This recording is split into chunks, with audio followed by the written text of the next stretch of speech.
হাসিনা তোর বাবা মারা যাওয়ার পরে একটা ভেকুয়ার মধ্যে আইসা নেতা হয়ে গেছে এবং বেনিফিশিয়ারি। আমি বলবো রাজনীতির সবচেয়ে বেনিফিশিয়ারি হলো শেখ হাসিনা, এবং সে তো রাজনীতিবিদ ছিল না, সে একটা গ্রুপটেড না, সে হলো একটা স্বৈরাচার। যখন স্বৈরাচার হয়ে যায়, ওই সেলফিস থেকে এসে না, স্বৈরাচার যখন হয়ে যায় তখন সে রাজনীতিবিদ থাকে না।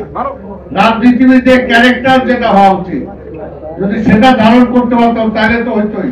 তাদেরকে ঠিক করতে হবে আগে তারা কি চায়, আজ বললে হবে না। আর পাশাপাশি বললে সবাই রেখে আগে সব কেউ কিছুই করে নাই।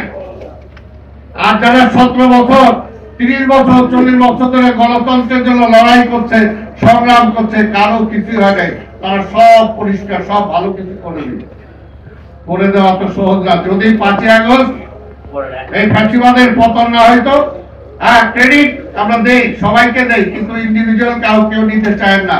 ওই আওয়ামী লীগ শেখ মুজিব ক্রেডিট দিতে যায় কোথায় আস্থা করে নিক্ষিপ্ত হয়েছিল আপনাদের বোঝা উচিত। তারা রাষ্ট্রে সেই সুব্যবস্থা দিতে পারে নাই বলেই আজকে বিএনপির দল দেয়। বিএনপির জন্ম হইল কেন? যেহেতু রাজনীতি তারা ব্যর্থ হয়েছিল, সেই কারণে তো বিএনপির জন্ম হয়েছিল, শহীদ জিয়ার জন্ম হয়েছিল। এমন জন্ম হয়েছিল বলে এখন পর্যন্ত বাংলাদেশ টিকে আছে, এবং এখন পর্যন্ত বারবার গণতন্ত্র হরণ করলেও আবার গণতন্ত্র ফিরে আসতেছে এই বেগম খালেদা জিয়া তারেক রহমানের কারণে।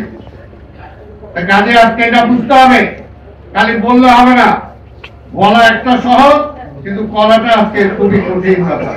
তাই আজকে যত মানবাধিকার বলি, যত কিছুই বলি না কেন, সবকিছু আসবে। আমি যেটা বিশ্বাস করি একটা রাজনৈতিক কর্মী হিসাবে, আজকে আমাদের এই দেশে এমন কোন প্রতিষ্ঠান নাই গত আমলে শেখ হাসিনাকে নিয়ে ধ্বংস করেছে। শেখ হাসিনার অত বুদ্ধি নাই, ওই বুদ্ধিমান যারা আছে তারাই বুদ্ধি দিয়ে তাকে স্বৈরাচার বানাইছে।